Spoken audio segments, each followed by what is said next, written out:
Hey everybody, this is Dustin Nulf with Keller Williams Realty's, the Dustin Nulf team, and Full House LLC Pittsburgh Property Management. Today we're going to talk about investment properties and one of the biggest mistakes that a lot of landlords make, a lot of investors make. We all buy, we buy investment properties because it's supposed to make money. So it's not an income property if it's not producing income.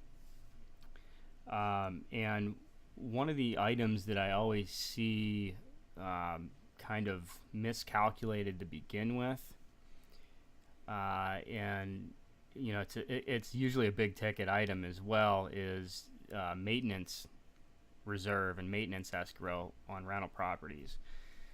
Especially in the Pittsburgh market, we have a lot of older homes, especially in the city. We're talking homes that are over 100 years old now.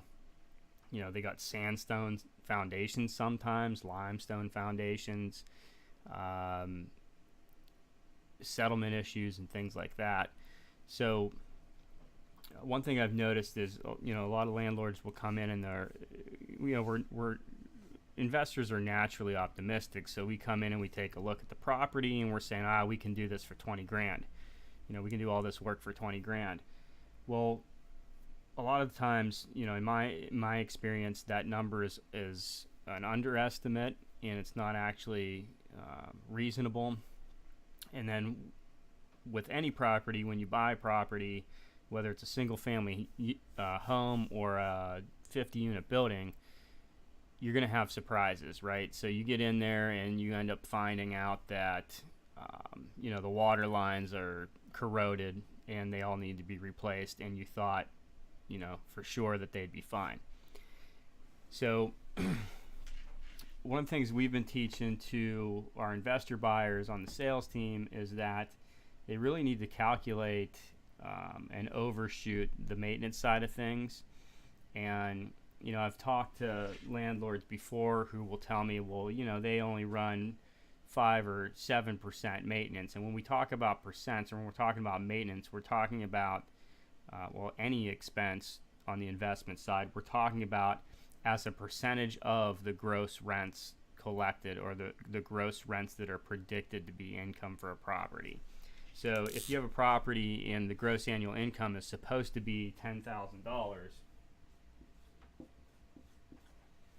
we're basing that percentage on $10,000. So if you have 10% in maintenance reserve budgeted, that's $1,000. Okay, so keep that in mind as we take a look at this. If the property is vacant, if it's been 50% vacant for the year and you only pulled in $5,000, you still need to put away $1,000 because that's what the budget is. You don't just say, well, I didn't make that money, so I'm only going to put away $500 because I only made half. It's not the way it works. It's going to cost the same amount to maintain the building for the most part over time, no matter how much you brought in this year as opposed to last year or the upcoming years. So we're going to keep this in mind. And I've talked to landlords who said, well, we run a 5% or we run a 7% maintenance. In my experience, we managed several hundred units. I've never seen 5 to 7% maintenance. You're talking, a building. If this were a single-family home, it's grossing $10,000 a year. You're talking about $500 a year in maintenance over 20 years.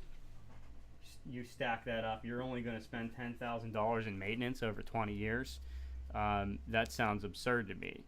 A roof itself is going to cost $6,000 to $8,000 typically on a single-family home.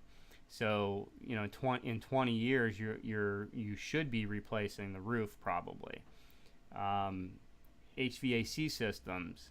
The life of an HVAC system is only supposed to be 10 to 15 years. So an HVAC system is going to run you $5,000 at least.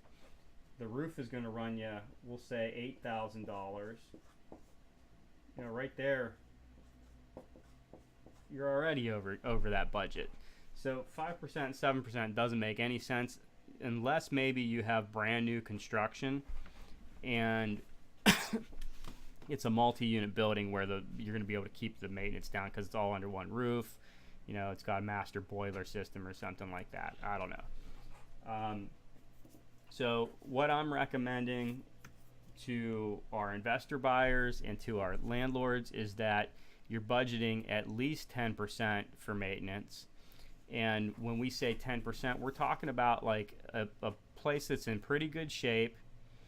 And when, you know, pretty good shape. When we look at a property, when my partner and I are buying a property, we're planning to do everything that needs to be done pretty much right now on the property. So if it needs a new roof, like if it's heading towards the end of its life, we're going to replace it as soon as we buy the property. We want to kind of start fresh with the mechanicals and that sort of stuff, so everything's in good shape.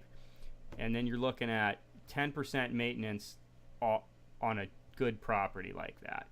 So when we look at that, this same property, you should be saving $1,000 a year on this single family home, $1,000 a year, and over 20 years, that's $20,000. So now it's starting to look realistic, right? So you have a roof that's $8,000, you have your HVAC system that's $5,000, you have a hot water tank that's $1,000, and then you have the turnovers that were done as you've gone through tenants. A single family home, if you find the right tenants, you might only go through 4 sets of tenants in 20 years. So if that's the case, you might have 4 turnovers that cost a couple $1,000s each. So you got, we'll say $8,000 in turnovers. So 13, 14, 15, 16, 17, 18. That's 22,000. So that's it's still over budget, but it's a more realistic budget to have there. Now, and you got to keep in mind as well that you should be increasing rent over time. So as you increase rent, then this number goes up and this number goes up. So this calculation is just kind of assuming that you're sticking at the same rent for 20 years, which you're not going to want to do anyway. So keep that in mind. The other big thing is, when your maintenance, when you buy a place that's beat up, it's an old place, and it wasn't necessarily managed well to begin with, and you got a lot of deferred maintenance, and you're going to go in and you're going to rehab it, and then you're going to rent it out, and it looks like a great cash flower. Those properties that are pretty beat up that you buy, they tend to have a lot of surprises. So, realistically on those properties, you may not even cash flow for the first 3 to 5 years. Like, you may be dumping, if that's your plan, is just to kind of do the maintenance as you go, it might be 3 to 5 years where you're putting all the cash flow back into the property, and you're using it to rehab the property. And that's fine if that's your model, but you just have to understand that you're not going to cash flow, and you should not be spending that money. You should be saving that money. I've had properties where I bought and dumped money into them, and then ran a 25 or 30% maintenance for the first 3 or 4 years, and then finally got them stabilized, and now we're running a 10% maintenance on them. So that's a perfectly fine model as well. Just make sure you plan for it. Hope you like this. If you learned something, enjoyed the video, please like it, subscribe to our YouTube channel, and visit my Patreon site, where we will be offering incentives for subscribers, such as free property calculation, spreadsheets, and that sort of stuff. Thanks for watching. See you again soon.